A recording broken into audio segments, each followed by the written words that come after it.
গল্পের শুরুটা হয় একটা অন্ধকারাচ্ছন্ন ঘর থেকে, যেখানে এমন অবস্থা ছিল যে একটা মানুষ ঠিকঠাকভাবে বসবাস করতে পারে না। প্রতিটা জানালায় ময়লার স্তূপ হয়ে গিয়েছে, যার জন্য ঠিকভাবে আলো প্রবেশ করতে পারে না।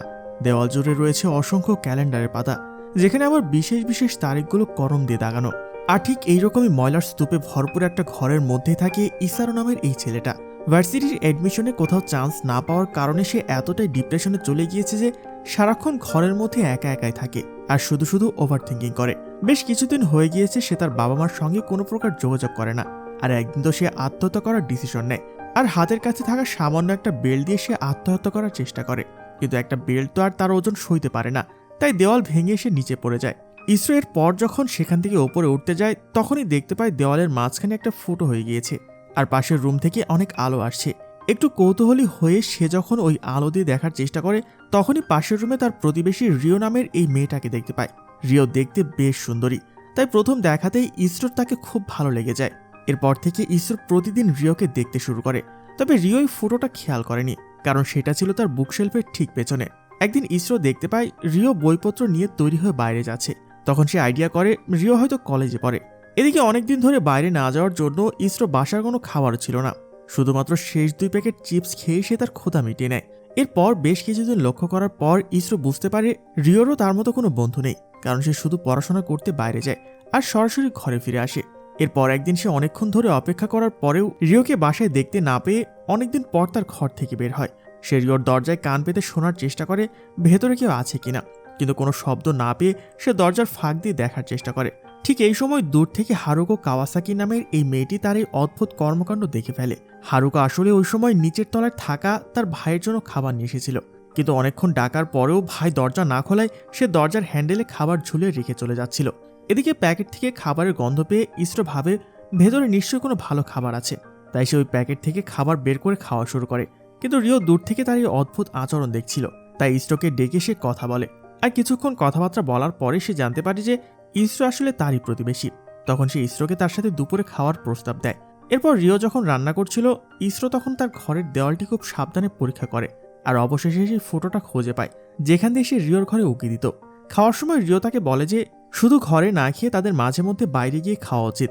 ইসরো তো রিওকে এমনিতেই খুব পছন্দ করে, তাই রিওর মুখে এই কথা শুনে সে তো অনেক খুশি হয়ে যায়। এরপর থেকে ইসরো প্রায় প্রতিদিন রিওর বাসায় খাওয়া দাওয়া করতে যেত, তবে ওই ফুটো দিয়ে উকি দেওয়া সে বন্ধ করেনি। একদিন খাওয়ার সময় সে রিওকে জিজ্ঞেস করে, আমার মতো একজন অপদার্থ ছেলের পেছনে তুমি কেন সময় নষ্ট করছো? আমি পড়াশোনা করি না, ভালো কোনো কাজও করি না। রিও তখন তাকে জানায় যে তোমার সাথে কথা বলে খুব ভালো লেগেছে, আর মনে হচ্ছে তুমি আমার অনেক দিনের চেনা। এই কথাগুলো ইসরোর খুবই ভালো লাগে, তাই সে দ্রুত খাওয়া শেষ করে নিজের ঘরে ফিরে আসে আর সিদ্ধান্ত নেয় যে সে আর কখনোই ফুটো দিয়ে রিওকে দেখবে না। তাই কাগজ দিয়ে ফুটোটা ওই সময় বন্ধ করে দেয়। এই কিছুদিন পর দেখা যায় একদিন রাতে প্রচন্ড ঝড় হচ্ছিল। ঘরে বসে বোর হতে হতে ইসরো ফুটোর ওপর থেকে কাগজটা সরানোর বাহানা করছিল। হঠাৎ সে রিওর দরজা খোলার শব্দ পায়, তাই সে দ্রুত কাগজ সরিয়ে উকি দিতে দেখে রিও রেনকোট পরে হাতে একটা ছুরি নিয়ে দাঁড়িয়ে আছে। কিছুক্ষণ পর তার পেছন থেকে স্যুট পরা এক ব্যক্তি আসে। লোকটি রিওকে স্পর্শ করতে গেলেই রিও তার মার্শাল আর্ট দক্ষতা দিয়ে তাকে কুপঘাত করে ফেলে আর ছুরি দিয়ে তার গলা কেটে দেয়। এরপর সে সেখানে অট্ট হাসিতে ফেটে পড়ে। এই দৃশ্য দেখে ইসরো মারাত্মক ভয় পেয়ে যায় আর আতঙ্কিত দেওয়ালে জোরে একটা ধাক্কা দেয়। ওই ধাক্কায় রিওর বুকশেলফ থেকে একটা বই পড়ে গিয়ে ফুটোটা ঢেকে যায়, ফলে ইসরো আর কিছু দেখতে পায় না। কিছুক্ষণ পর সেখানে রহস্যময় একটা ভ্যান আসে। কিছু লোক রিওর ঘর থেকে সমস্ত প্রমাণ ও লাশ সরিয়ে নিয়ে যায়। ইসরো তো নিজের চোখকেই বিশ্বাস করতে পারছিল না যে রিও কাউকে খুন করতে পারে। ঠিক তখনই তার দরজায় টোকা পড়ে। সে দেখে রিও সুন্দর পোশাক পরে হাসি মুখে তার জন্য খাবার নিয়ে এসেছে। দরজা খোলার পর রিও তাকে জিজ্ঞেস করে, আমি কি মাঝে মধ্যে তোমার ঘরে এসে তোমার সাথে খেতে পারি? সমস্যা নেই, আমি নিজে এখানে বসার মতো একটু জায়গা করে নেব। এরপর খাওয়া শুরু করলে ইসরো দেখে রিও খুব শান্তভাবে খাচ্ছে, মানে সে যে মাত্রই কাউকে খুন করে এসেছে তার কোনো ছাপই রিওর মধ্যে দেখা যাচ্ছে না। এরপর খেতে খেতে রিও তাকে বলে, এত বছর একা থাকতে থাকতে আমি নিজের উপর সন্দেহ করতে শুরু করেছিলাম, কিন্তু তোমার সাথে সময় কাটালে নিজেকে আবার একজন স্বাভাবিক মানুষ মনে হয়। খাওয়া শেষ করে রিও চলে যায়। পরের রাতে ইসরো চপস্টিক ব্যবহার করে ওই ফুটোর সামনে পড়ে থাকা বইটিকে সরিয়ে দেয়। সে দেখে রিও শান্ত হয়ে চা খাচ্ছে। সে ভাবতে থাকে কাল রাতে যা দেখেছে তা হয়তো মনের ভুল ছিল। কিন্তু ঠিক সেই মুহূর্তে সে রিওর দরজায় কারো কণ্ঠস্বর শুনতে পায়। সে রিওকে বিদায় জানিয়ে চলে যাচ্ছে। ইসরো তখন দ্রুত দরজা খোলে আর ম্যাগি নামের একটি মেয়েকে দেখতে পায়। মেয়েটি ইসরোকে দরজায় দাঁড়িয়ে থাকতে দেখে ঘুরে তাকায় আর তার নাম ধরে ডেকে কিছু না বলে সেখান থেকে চলে যায়। এটা দেখে ইসরো বেশ ভয় পেয়ে যায়। পরদিন সকালে রিও যখন কলেজের জন্য বের হচ্ছিল, সে দেখে ইসরো কাপড় ধোয়ার চেষ্টা করছে। রিও তাকে বলে, তুমি চাইলে আমার ওয়াশিং মেশিনে কাপড় ধুতে পারো, আর আমরা কিন্তু রাতে একসঙ্গেই ডিনার করব। কাপড় ধোয়ার সময় ইসরোর মনে বারবার সেই খুনের দৃশ্য ভেসে উঠছিল, কিন্তু সে যেহেতু রিওকে পছন্দ করতে শুরু করেছে তাই কোনোভাবে এটা বিশ্বাস করতে চাচ্ছিল না। তার মনে হচ্ছিল সব হয়তো তার মনের ভুল। রিও রাতে ডিনারের প্রস্তাব দেওয়ায় সে দ্রুত ঘরে ফিরে আসে আর তার ওই নোংরা বাড়িঘর পরিষ্কার করে সুন্দর একটা টেবিল সাজায়। ঠিক তখনই সে রিওর দরজা খোলার শব্দ পায়, তাই দ্রুত দৌড়ে গিয়ে দেওয়ালের ফুটো দিয়ে উকি দেয়। তখন দেখা যায় রিও একজন লোকের সাথে ঘরে ঢুকছে। লোকটির হাতে একটি মৌমাছির ট্যাটু আছে। আগের মতোই লোকটি যখন রিওকে পেছন থেকে স্পর্শ করতে যায়, রিও আবারও তার মার্শাল আর্ট ব্যবহার করে লোকটিকে পেটাতে শুরু করে আর হাসতে হাসতে তার গলা কেটে দেয়। এটা দেখে ইসরো নিশ্চিত হয়ে যায় যে আগের ঘটনাটি মোটেও কল্পনা ছিল না। রিও আসলে মানুষকে ঘরে ডেকে এনে এইভাবে খুন করে। ভয় তো ইসরোর পুরো হাত পা ঠান্ডা হয়ে আসে আর জোরে চিৎকার করে ওঠে। চিৎকার শুনে রিওর নজর দেওয়ালের ওই ফুটোটির উপর পড়ে, তাই সেও দ্রুত ফুটো দিয়ে ছুরি চালিয়ে দেয়। ইসরো কোনো মতে নিজেকে বাঁচায় আর ঘর থেকে দৌড়ে পালিয়ে যাওয়ার চেষ্টা করে। রিও হাতে ছুরি নিয়ে তাকে তাড়া করে। দৌড়াতে দৌড়াতে ইসরো এমার্জেন্সি গেট দিয়ে একটি ছাদের মতো জায়গায় চলে আসে, কিন্তু রিও সেখানে তাকে কোণঠাসা করে ফেলে। রিও জিজ্ঞেস করে, তুমি কি আমাকে খুন করতে দেখেছ? ইসরো স্বীকার করে যে সে আগেও তাকে খুন করতে দেখেছে আর সে সব জানে। এটা শুনে রিও কিছুটা অবাক হয়। সে ভাবছিল এই ছেলেটি সব জেনেও তার সাথে ডিনার করতে চেয়েছিল। রিও যখন তাকে মারতে উদ্যত হয় তখন ইসরো জানায় যে সে একদিন আত্মহত্যা করতে চেয়েছিল, কিন্তু ওই ফুটো দিয়ে রিওকে দেখার পর সে তার প্রেমে পড়ে যায়। সে ভেবেছিল মৃত্যুর চেয়ে রিওর সাথে জীবন কাটানো অনেক ভালো, কিন্তু রিও একজন খুনি জানার পর তার মন আবারও ভেঙে যায়।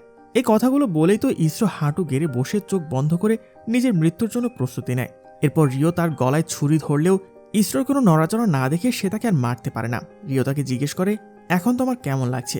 ইসরো তখন বলে যে যাই হয়ে যাক না কেন, আমি তোমার সঙ্গে থাকতে চাই। রিও থামিয়ে দেয় আর বলে, তুমি আগের মতোই ওই ফুটো দিয়ে আমাকে দেখবে। পরদিন সকালে হারুকো নামের ওই মেয়েটা অবশেষে তার ভাই কাওয়াসাকির সাথে দেখা করে এবং তাকে বাবা মায়ের সঙ্গে সম্পর্কটা ঠিক করতে বলে। ফেরার পথে সে ইসরোকে দেখে গুড মর্নিং জানিয়ে চলে যায়। এরপর ইসরো রিওর ঘরে গিয়ে ওয়াশিং মেশিনে কাপড় ধুতে শুরু করে। খাওয়ার সময় রিও ফুটাটি ভালো করে পরীক্ষা করে পুরো অবাক হয়ে যায়। এত ছোট ফুটো দিয়ে ইসরো সব কিভাবে পরিষ্কার দেখত। ইসরো তখন ক্ষমা চেয়ে বলে যে আমার ভুল হয়ে গেছে, আমি আজই ফুটোটি বন্ধ করে দেব। কিন্তু অবাক করার বিষয় হলো রিও তাকে নিষেধ করে দেয়। তার নাকি ব্যাপারটা বেশ ভালোই লাগছে, কেউ তার ওপর ফুটো দিয়ে গোয়েন্দাগিরি করছে। এদিকে রিওর মতো সুন্দরী মেয়ের সাথে ডেট করতে পেরে ইসরো খুবই এক্সাইটেড। সে রিওকে বলে যে তোমার সবকিছুই আমার অনেক পছন্দ। এটা শুনে রিও কিছুটা লজ্জা পায়। ইসরো তো আগে সারাদিন ঘরবন্দি অবস্থায় থাকতো, কিন্তু এখন তো আর এটা করলে চলবে না, তাকে তো রিওর সঙ্গে থাকতে হবে। এই জন্য সে ছোট একটা স্টোরে কাজেও ঢুকে যায়। কিন্তু দোকানে প্যাকেট খোলার সময় প্রতিবার কাটারের দিকে তাকালে তার মনে পড়ে যেত যে রিও এই কাটারের দুজনকে খুন করেছে। এক রাতে কাজ থেকে ফিরে এসে দেখে রিও জানালার পাশে বসে তার জন্য অপেক্ষা করছে।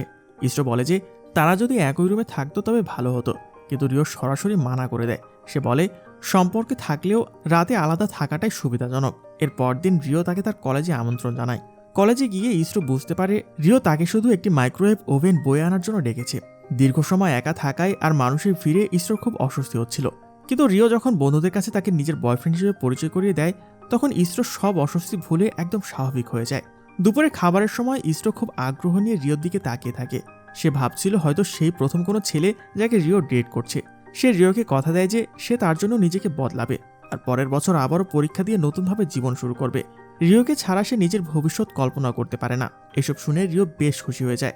রিও মনে মনে ভাবছিল, যাক, এই পৃথিবীতে অন্তত একজন তো আছে যে নিজেকে আমার যোগ্য করে তোলার জন্য চেষ্টা করছে। কিন্তু ইসরো যখন তাকে বলে যে তোমাকে পাওয়ার জন্য আমি নিজেকে পুরোপুরি বদলে ফেলবো, রিও তখন সরাসরি তাকে জানিয়ে দেয় যে শোনো, আমি একজন খুনি আর কাউকে পাওয়ার জন্য আমার নিজেকে বদলানোর কোনো ইচ্ছাই নেই। ইসরো তখন এই কথাটার মানে ঠিক বুঝতে পারে না। এর কিছুক্ষণ পর রাস্তায় হাঁটার সময় ইসরো রিওকে জিজ্ঞেস করে যে সে কিছু খাবে কিনা। রিও তখন বলে যে আসলে অনেকদিন হলো আমি কাউকে খুন করিনি। এটা বলেই তো সে হাসতে হাসতে সামনের দিকে দৌড় দেয়। কিন্তু হঠাৎ রিও তার ব্যাগ থেকে রেনকোটটা বের করে দ্রুত পরে নেয় আর রাস্তায় এক মহিলাকে জাপটে ধরে তার গলা কেটে দিল। দেয়ালে ছিটকে আসা রক্ত দেখে ইসরো প্রচন্ড ভয় পেয়ে মুখ ফিরিয়ে নিল। তখন রিও আবার তাকে জিজ্ঞেস করে যে তুমি কি ভয় পাচ্ছ? এটা বলে সে আবার মুচকি একটা হাসি দিয়ে দেয়। আর এরপর থেকে তাদের প্রতিটা ডেটেই রিও কাউকে না কাউকে খুন করতে শুরু করে। মানে এখন সে প্রকাশ্যে রাস্তায় মানুষ মারা শুরু করেছে। এইসব দেখে মনে অনেকটাই ভয় নিয়ে ইসরো রিওকে জিজ্ঞেস করে তুমি কি যাকে তাকে মেরে ফেলো? রিও জানায়, না, আমার কাছে অপরাধীদের একটা তালিকা আছে, আমি সেটা ধরেই কাজ করি। ইসরো হাসতে হাসতে জিজ্ঞেস করে তাহলে কি আমি ধরে নেব যে তুমি মানুষের বিচার করছো? তবে রিওকে সরাসরি মানুষ খুন করতে দেখে ইসরো খুব দ্রুতই বুঝতে পারে যে সে এগুলো সহ্য করতে পারছে না। তাই সে খুনের বিষয়গুলো এড়িয়ে যাওয়ার সিদ্ধান্ত নেয়। সে লক্ষ্য করে যে রিও যাদের মারে তাদের নিখোঁজ হওয়ার কোনো ডায়েরি বা পত্রিকায় কোনো খবর ছাপা হয় না। পরদিন ইসরোর দেখা হয় প্রতিবেশী কাওয়াসাকির সাথে। তারা বিড়াল নিয়ে সেখানে অনেক ভালো ভালো কথা বলে। এরপর ইসরো যখন পার্কে রিওর সাথে দেখা করতে যায় তখন দূর থেকে তাকে দেখে সে ভাবতে থাকে যে এমন একটা সুন্দরী মেয়ে কিভাবে এত নিষ্ঠুরভাবে মানুষ খুন করতে পারে। আসলে সে রিওর প্রেমে এতটাই অন্ধ ছিল যে তার খারাপ দিকগুলো চোখে পড়তো না। এরপর পার্কে বসে তারা দুইজন চকলেট আইসক্রিম খায় আর নিজেদের মধ্যে বেশ ভালো একটা কোয়ালিটি টাইম স্পেন্ড করে। ইসরোর জীবন এখন অনেকটা বদলে গেছে। তার চাকরি আছে, তার হাতে টাকাও আছে। একদিন সে যখন দোকানের ক্যাশ কাউন্টারে বসেছিল হারুকো সেখানে খাবার নিয়ে আসে, কিন্তু ইসরো তখন তার কাছ থেকে টাকা নেয় না, কারণ একসময় সে হারুকোর খাবার চুরি করে খেয়েছিল। সে অপরাধবোধ থেকে সে তাকে সাহায্য করে। এরপর রাতে বাড়ি ফিরে ইসরো রিওকে ডাকাডাকি করে, কিন্তু কোনো সাড়া পায় না। সে দেখে রিও একটি চিরকুট লিখে রেখেছে যেখানে রাত 10টার মধ্যে তাকে ঘরে থাকতে বলা হয়েছে। 10টা বেজে যাওয়ায় সে গোসল ছেড়ে বিছানা গুছিয়ে নেয়, কিন্তু ঠিক তখনই সে দেখতে পায় রিও তাদের প্রতিবেশী কাওয়াসাকিকে বিছানায় বেঁধে রেখেছে। রিও আসলে তাকে অপহরণ করে নিয়ে এসেছে। এটি দেখে ইসরো স্তব্ধ হয়ে যায় এবং কাওয়াসাকিকে না মারার জন্য রিওর কাছে করজোরে অনুরোধ করতে থাকে, কিন্তু রিও তাকে চুপ থাকতে বলে। ইসরো বোঝানোর চেষ্টা করে যে একজন নির্দোষ মানুষকে মারা অন্যায়, কিন্তু রিও পাল্টা বলে, তুমি চুপ করো, আমরা যাতে ধরা পড়ে না যাই সেজন্যই আমি এই কাজটা করছি। কিন্তু এর পরেও ইসরো বারবার তাকে নিষেধ করে। তবে রিও তো অন্যের কথা শোনার বান্দি না। সে ইসরোর চোখের সামনেই কাওয়াসাকিকে নির্মমভাবে হত্যা করে ফেলে। কিছুক্ষণ পর ম্যাগি নামে সেই মেয়েটি রিওর ঘরে এসে সবকিছু পরিষ্কার করে লাশটি নিয়ে চলে যায়।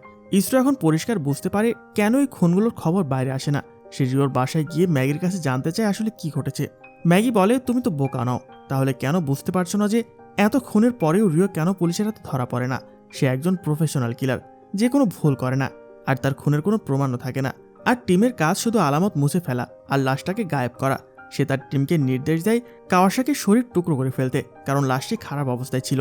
ম্যাগি ইসরোকে একটা ভয়ঙ্কর তথ্য জানায়, এই লাশগুলোকে নাকি ব্ল্যাক মার্কেটে অনেক দামে বিক্রি করা হয়। এরপর ভালো ভালো অঙ্গ প্রত্যঙ্গ সংগ্রহ করে এগুলো অনেক কাজে লাগানো হয়। ইসরো তো এরপর ভয়ে ভয়ে রিওর কথা জিজ্ঞেস করলে ম্যাগি বলে সে হয়তো কিছু খেতে গেছে, কারণ খুনের পর তার খুব খিদে পায়। ইসরো যখন জানতে চায় নির্দোষ কাওয়াসাকিকে কেন মারা হলো, তখন ম্যাগি তাকে কাওয়াসাকির রুমে নিয়ে যায়। সেখানে গিয়ে দেখা যায় কাওয়াসাকি আসলে বিড়াল প্রেমী সেজে বিড়ালদের ওপর ভয়াবহ অত্যাচার করত। ম্যাগি ইসরোকে সতর্ক করে দিয়ে বলে যে এবার হয়তো তোমার মরার পালা, কারণ রিও শুধু মানুষ মারার নেশাতেই তোমার সঙ্গে মিশছে, ভালোবাসা বা বন্ধুত্ব তার পক্ষে সম্ভব নয়। এই কথা শুনেই তো ইসরোর পুরো শরীর ভয়ে কাঁপতে থাকে। পরদিন সকালে রিও যখন ইসরোর দরজায় টোকা দেয়, ইসরো দরজা খোলে না। তাই দুশ্চিন্তায় রিও ব্যালকনি দিয়ে লাফ দিয়ে ইসরোর ঘরে ঢোকে আর তাকে জিজ্ঞেস করে যে কি ব্যাপার, এতবার নক করলাম তুমি দরজা খুলছে না কেন? ইসরো তখন তাকে বলে যে আমি অসুস্থ, বিছানা থেকে উঠতে পারছি না। এটা শুনে তো রিও এসে তার পাশে শুয়ে পড়ে। তখন ইসরো তাকে বোঝানোর চেষ্টা করে যে মানুষ মারা কোনোভাবেই ঠিক নয়। রিও তখন তাকে পাল্টা বলে যে বুঝতে পেরেছো এবার, তুমি বেশি চিন্তা করছো, কারণ যাকে মেরেছি সে তোমার পরিচিতি ছিল। কাওয়াসাকি কি তোমার কেউ হতো? ইসরো বলে না, আমি জেনে গিয়েছি কাওয়াসাকি খুব খারাপ মানুষ ছিল, তার জন্য আমার কোনো মায়া নেই, কিন্তু সবকিছুরই তো একটা নিয়ম থাকা উচিত। রিও তখন প্রশ্ন তুলল, কে বেঁচে থাকবে আর কে মরবে সেটা আসলে নির্ধারণ করে কে? প্রতিটা দেশের নিজস্ব আইন আছে, কিন্তু আদতে ন্যায় বিচার বলে কিছু নেই। ইসরো তাকে অনুরোধ করে যে প্লিজ তুমি আর কাউকে মেরো না, আমি আর সহ্য করতে পারছি না। এতে রিও প্রচণ্ড রেগে গিয়ে সেখান থেকে চলে যায়। এর পরদিন হারুকোর সাথে ইসরোর দেখা হলে হারুকো তার ভাইয়ের কথা জিজ্ঞেস করে। ইসরো কিছু না বলে চলে যেতে চাইলেও হারুকো তাকে আটকায় এবং জানতে চায় আমার ভাই কি পড়াশোনার জন্য বাইরে কোথাও গিয়েছে, কারণ আমি তার সাথে কোনো যোগাযোগ করতে পারছি না। ঠিক সেই মুহূর্তে রিও সেখানে হাজির হয় এবং তাদের কথা বলতে দেখে হিংসায় জ্বলে ওঠে। সে ইসরোকে জিজ্ঞেস করে যে কার সাথে কথা বলছো? ইসরো তো তখন ভয় পেয়ে হারুকোকে দ্রুত সেখান থেকে পাঠিয়ে দেয় আর বলে যে সে যদি কোনো খবর পায় অবশ্যই তাকে জানাবে। এরপর দেখা যায় ডিনারের সময় ইসরো তো আজকে প্রচণ্ড ভয় পেয়েছিল, কারণ হারুকো যদি পরে সব সত্য জেনে যায় তাহলে রিও তো তাকেও মেরে ফেলবে। তাই এরপর অনেকটা সাহস নিয়ে সে রিওকে জিজ্ঞেস করে তুমি কি হারুকোকেও মেরে ফেলবে? কিন্তু রিও কথা দেয় যে সে হারুকোকে মারবে না। এর পরের দিন হারুকো দেখা করার জন্য মেসেজ দিলে ইসরো যখন ভাবছিল কি করবে, ঠিক তখন একটি কালো জ্যাকেট পরা লোক তাকে গাড়িতে তুলে নেয়, আর এটা ছিল ম্যাগি। সে হুমকি দিয়ে বলে যদি সব ঠিক না করো তবে রিও তোমাকেও মেরে ফেলবে। ম্যাগি আরও জানায় যে হারুকো তার ভাইকে খুঁজছে ঠিকই, কিন্তু ইসরোর এটা নিয়ে দুশ্চিন্তা করার কিছু নেই। এরপর ইসরো একটি রেস্তোরাঁয় হারুকোর সাথে দেখা করে আর বলে আমি যে কমপ্লেনটা করেছিলাম আমার ভাইয়ের নিখোঁজের জন্য ওটা তুলে নিয়েছি। আমার মনে হচ্ছে সে সত্যি কোথাও ঘুরতে গিয়েছে, তাই তুমি কি আমার সঙ্গে গিয়ে বাড়িওয়ালাকে একটু রিকোয়েস্ট করবে? আমি ওর রুমটা সার্চ করে দেখতে চাই। ইসরো তখন সঙ্গে সঙ্গে রাজি হয়ে যায়। আসলে সে ভাবছিল যদি আমি যেতে রাজি না হই তাহলে হয়তো বা হারুকো আমাকে সন্দেহ করতে পারে। এরপর তারা বাড়িওয়ালার সাহায্যে নিয়ে যখন ওই ঘরটা চেক করে তখন তো ইসরো পুরোপুরি চমকে যায়, কারণ ঘরটা একদম গোছানো, মানে এখান থেকে সবকিছু গায়েব করে ফেলা হয়েছে। আর সবথেকে বড় ব্যাপার হলো তার ভাইয়ের রুমের মধ্যে একটা নকল টিকিটের কপিও রাখা ছিল, যেটা দেখে সবাই বুঝতে পারে যে তার ভাই হয়তোবা সত্যি কোথাও ঘুরতে গিয়েছে। এরপরই তারা যখন ওই বাড়ি থেকে বেরিয়ে আসে তখন হারুকো ইসরোকে বলে যে আমার ভাইয়ের কোনো খোঁজ পেলে জানিও। পরের মুহূর্তে আবার তার মনে হয় ইসরো কোনো সাহায্য করবে না, কারণ রিও তো ইসরোর হারুকোর সাথে কথা বলা একদমই পছন্দ করে না। কিন্তু ইসরো তখন অবাক করে দিয়ে বলে যে তুমি যেটা ভাবছো ওটা নয়, আমি রিওকে ঠিকঠাক মতো চিনিও না, আমার মনে হয় সে মেন্টাল পেশেন্ট। ওই দিন রাতে বাড়ি ফেরার সময় ইসরো রিওর সঙ্গে একটা ট্যাটুওয়ালা ব্যক্তিকে দেখে, আর এটা দেখে তো তার মনে হচ্ছিল যে আজকে শিওর রিও একেই মেরে ফেলবে। এরপর বাড়িতে ফিরে আসার পর ইসরো যখন রিওকে জিজ্ঞেস করে যে তখন রিও বলে যে আমি যার তার সঙ্গে মিশতে পারি, কিন্তু বর্তমানে তো তুমি হারুকোর সঙ্গে একটু বেশি মিশছো তাই না? তখন ইসরো তাকে বলে যে তুমি ভুল ভাবছো, আমি শুধুমাত্র তাকে একটু সাহায্য করছিলাম, আমাদের মধ্যে ওরকম কোনো সম্পর্ক নেই। কিন্তু রিও তখন তাকে বলে যে তোমাকে তো আগেই ম্যাগি সাবধান করে দিয়েছিল, তারপরেও তুমি হারুকোর সঙ্গে কথা বলতে গিয়েছো। ইসরো তখন ভয় পেয়ে তার সঙ্গে এই কথা নিয়ে অনেক তর্কাতর্কি শুরু করে দেয়। রিও তখন সেখান থেকে রাগ করে উঠে চলে যায়। তবে যাওয়ার আগে সে তাকে ওয়ার্নিং দিয়ে যায় যে হারুকোর সঙ্গে কিন্তু আর নেক্সট টাইম দেখা করবে না, তাহলে কিন্তু তোমার অবস্থা খারাপ হবে। ওই দিন রাতে রিও গিয়ে একটা গ্যাংয়ের সঙ্গে দেখা করে আর তাদের সঙ্গে নেক্সট টাইম আর কোনো কাজ করবে না বলে জানিয়ে দেয়। কিন্তু ওই গ্যাং লিডার তাকে হুমকি দিয়ে বলে যে তুমি যদি এখন আমাদের হয়ে আর কাজ না করো তাহলে তোমার পেয়ারা কিন্তু আমরা মেরে ফেলবো। এর পরের দিন ইসরো যখন বাসায় ফিরে তখন দেখতে পায় দরজার বাইরে হারুকো তার জন্য অপেক্ষা করছে, আর তাকে সে তার ভাইয়ের রুমে পাওয়া ওই ফেক লেটারটাও দেখায়। হারুকো আসলে তার ভাইকে নিয়ে অনেক টেনশন করছিল, কিন্তু সমস্যা হলো কথা বলতে বলতে সে ওখানে বেহুশ হয়ে পড়ে যায়। আসলে রিও তার খাবারে আগে ঘুমের ওষুধ মিশিয়ে দিয়েছিল, যাতে করে খুব ইজিলি সে তাকে দুনিয়া থেকে সরিয়ে দিতে পারে। এরপরে রিও যখন তাকে খুন করতে আসে তখন ইসরো তাকে বাধা দিয়ে বলে যে এটা তো তোমার রুলস না, তুমি তো কাউকে কখনো মুখ বন্ধ করার জন্য মারো না। তখন রিও বলে যে আমি কি করব না করব সেটা আমি তোমার কাছ থেকে শুনবো না। আসলে ইসরো ভয় পাচ্ছিল যে এইভাবে মানুষ খুন করলে তো পুলিশ একসময় তাকে ধরে নিয়ে যাবে। কিন্তু রিও তাকে বলে যে যদি আমার পথে বাধা হয়ে এসে দাঁড়াও তাহলে কিন্তু আগে আমি তোমার গলাটাই কাটবো। কিন্তু ইসরো তো নাছর বাঁধা ছিল, তাই একদম শেষ মুহূর্তে সে হারুকোকে না মেরে রুম থেকে বেরিয়ে যায়। এরপর হারুকোর যখন জ্ঞান ফিরে আসে তখন সে ইসরোকে বলে যে আমি তোমাকে অনেক পছন্দ করি। আর এটা শুনে তারা দুইজন যখন একটু কাছাকাছি আসতে যাবে তখনই ম্যাগি সেখানে তার দলবল নিয়ে চলে আসে। ম্যাগি আসলে ভেবেছিল এতক্ষণে হয়তোবা হারুকো মরে গিয়েছে। হারুকো ম্যাগিকে দেখে ওখান থেকে চলে যাওয়ার পর ম্যাগি এসে ইসরোকে ওয়ার্নিং দিয়ে বলে যে আমি যেন আর না দেখি তুমি রিওকে কোনো প্রকার ডিস্টার্ব করছো, এই প্রথম তোমার জন্য সে কাউকে খুন না করে চলে গেল। রিওর দ্বারা কখনো প্রেম ভালোবাসা সম্ভব নয়, ওর জন্মই হয়েছে শুধুমাত্র মানুষের জীবন কেড়ে নেওয়ার জন্য, তাই এর পর থেকে সবসময় ওর থেকে দূরে থাকবে, না হলে আমরাই তোমাকে মেরে ফেলবো। এরপর তো রিও এসে ম্যাগিকে সরি বলে, কারণ সে আজকে হারুকোকে মারতে পারেনি। তখন ম্যাগি তাকে বলে যে কাকে মারবে আর কাকে ছেড়ে দেবে এটা একমাত্র তোমার সিদ্ধান্ত, কিন্তু একটা কথা বলি, কখনো কাউকে ভালোবেসে নিজেকে দুর্বল করে ফেলো না। এর পরের দিন ইসরো হারুকের সঙ্গে একটা রেস্টুরেন্টে দেখা করে। তখন হারুকো তাকে বলে যে আমি সত্যি তোমাকে ভালোবাসি, কিন্তু ইসরো তার ভুল ভাঙিয়ে দিয়ে বলে যে আমি শুধুমাত্র তোমার ভাইকে খুঁজে পেতে তোমাকে সাহায্য করেছি। এরপর ওখান থেকে ফিরে আসার সময় একটি কালো গাড়ি ইসরোর পথ আটকায়। সে ভেবেছিল ম্যাগি এসেছে, কিন্তু তারা ছিল ওই গ্যাংয়ের সদস্য, যাদের সঙ্গে রিও কাজ করতে মানা করে দিয়েছে। তারা ইসরোকে তুলে নিয়ে গিয়ে হুমকি দেয় যে যেন সে রিওকে তাদের হয়ে কাজ করতে রাজি করায়। ইসরো রাজি না হয় তারা তার গালে কাঁটা দিয়ে জোরে আঘাত করে। এরপর রক্তাক্ত অবস্থায় বাড়ি ফিরলে রিও এটা দেখে ক্ষিপ্ত হয়ে যায় আর চরম প্রতিশোধ নিতে চায়, কিন্তু ইসরো তাকে থামিয়ে দিয়ে বলে যে আমি চাই না আমার জন্য তুমি আর কাউকে মারো, একটু দয়া আর মানুষত্ব দেখাও। সে রিওকে আবারও তার ভালোবাসার কথা বলে, কিন্তু রিও তাকে প্রত্যাখ্যান করে দিয়ে বলে যে তুমি আমাকে এখনো চেনো না, আমাদের মধ্যে কোনো সম্পর্ক হওয়া সম্ভব নয়। পরদিন ম্যাগি ইসরোর দোকানে এসে আইসক্রিম কেনার বাহানায় জানায় যে কয়েকদিনের মধ্যে রিও অনেক বড় পরিসরে মানুষ মারতে যাচ্ছে। এটা শুনেই তো ইসরো আরও বেশি ভয় পেয়ে যায়। ওই রাতের বেলা ইসরো দেওয়ালের ফুটো দিয়ে দেখে রিও একজনকে মারছে, কিন্তু আগে যেখানে সে হাসতো এবার সে হাওমা করে গেছে। ইসরো বুঝতে পারে গ্যাংয়ের সদস্যরা তাকে বাধ্য করছে, আর রিওর এই অবস্থা দেখে সে এখন বুঝতে পারে যে তার পক্ষে রিওকে ছাড়া বাঁচা সম্ভব নয়। এরপর সে হারুকোকে ফোন করে সরাসরি বলে দেয় যে আমি তোমার সঙ্গে আর কোনো প্রকার মিট করতে চাই না, আমাকে প্লিজ মাফ করে দাও। এরপর নিজেই দৌড়ে ওই গ্যাংস্টারদের আস্তানায় চলে যায়। সে তাদের কাছে রিওর জীবনের ভিক্ষা চায়, কিন্তু গ্যাংয়ের সদস্যরা তাকে মারধর শুরু করে। আর এরপর যখন গ্যাংয়ের লিডার তাকে পুরো মেরেই ফেলতে যাবে তখন সেখানে রিও এসে উপস্থিত হয় আর একটি গ্যাস স্প্রে করে সবাইকে অচেতন করে দেয়। এরপর সে একে একে সবাইকে মেরে ফেলে, এমনকি তাদের লিডারের গলাও কেটে দেয়। রিও ইসরোকে উদ্ধার করে বলে মানুষ মারতে এখন আমার আর ভালো লাগে না, কিন্তু এটা আমার পেশা, তাই আমি থামবো না। এরপর রিও ইসরোকে বিয়ের জন্য প্রপোজ করে আর তারা একে অপরকে কিস করতে শুরু করে। কিন্তু ঠিক সেই মুহূর্তে রিও হঠাৎ ইসরোর পেটে ছুরি চালিয়ে দেয়। সে হাসতে হাসতে বলে আমি সবসময় এমন একজনকে মারতে চেয়েছিলাম যে আমাকে ভালোবাসে।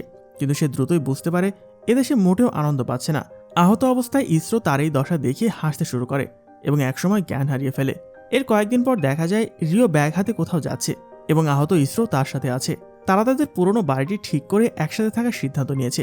ম্যাগি তাদের দেখে হাসি মুখে বলে, ইসরোর উচিত সবসময় রিওর উপর নজর রাখা, যে সে আসলে কি করছে। রিও জানায় সে আর কাউকে মারবে না ঠিকই, তবে কোনো একদিন হয়তো ইসরোকে মেরে ফেলবে। ইসরো হেসে উত্তর দেয়, ঠিক আছে, তুমি চাইলে মারতে পারো, কারণ আমার শরীরের রক্ত তো তোমারই রক্ত। তখন তাদের হঠাৎ করে মনে পড়ে তাদের কখনোই আনুষ্ঠানিকভাবে পরিচয় হওয়া হয়নি। রিও হাত বাড়ি দিয়ে বলে, আমার নাম রিও, আর সে উত্তর দেয়, আমার নাম ইসরো।